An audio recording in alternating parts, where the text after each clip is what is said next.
Okay, the next question is, which is vital, is how on earth do we all get in the West to this terrible state of affairs where we're all running around breathing too much? Surely, there must be a reason. Okay, some more history now. We've got to go back maybe Stone Age man. Now, Stone Age man was not, as it used to be thought, the hunter. It's now, in recent years, it's been decided that Stone Age man was actually the prey. And the only reason we're here, and I'm here today telling you about Buteyko, is that we got pretty clever of avoiding the prey. We developed this cleverness in what was called the fight-flight symptom, the mechanism, the fight-flight mechanism.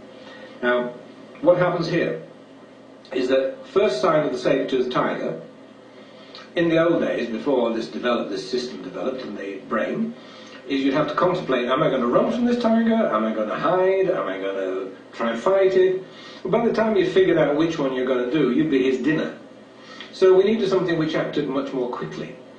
And through an evolutionary process, we developed this system.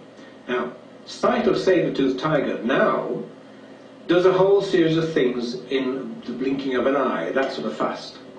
The blood pressure rises, the breathing rate increases, the blood is shifted from inside to the muscles, the digestive system is switched off for a while, the immune system is closed down because you don't need to deal with your cold, you've got bigger things on at the moment.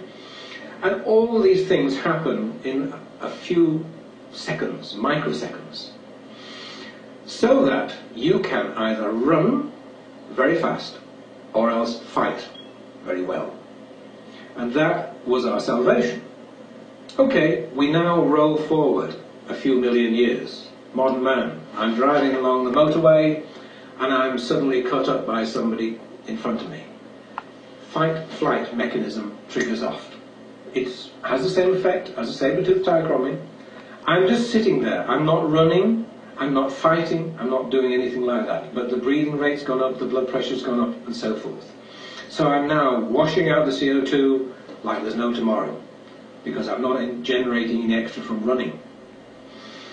A little bit later in the day, I get into the office, the phone rings, the boss is on about something or other, my hackles rise, fight-flight mechanism comes into play again. I go ill, the fight-flight mechanism triggered again. I am affected by some emotional trauma, the fight-flight mechanism is triggered again. Time and time and time again. Now, if you do this a sufficient number of times, and every time you are caused to go into this fight-flight mechanism, breathe out too much CO2, the body starts to get used to this state of high anxiety, low CO2, and your tanks, if you remember, start to get depleted. Not only that, is the receptors in the brain which tell you when to breathe were doing a grand job before all this happened. That when the tanks got too full, they said breathe some more. When the tanks got low, they said slow your breathing down. Now the tanks are getting used to this low level of CO2 in the bloodstream. And they're now telling you to breathe when you shouldn't be. They're telling you to breathe to keep this low level of CO2. You are now locked into chronic hyperventilation. And this is where probably 90% of us are in the West today.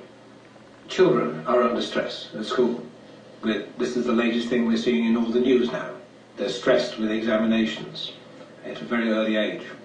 There are more stresses as they grow up into young people trying to find housing or a job. There seems to be in the West there is a whole barrage of stresses which trigger this reaction off. And I suppose it's also part and parcel of this ethos, this idea that deep breathing is going to solve your problems. So if you are stressed, take some more deep breaths. So we've got it all wrong. If you join a gym, you're told to do some more deep breathing, and on it goes.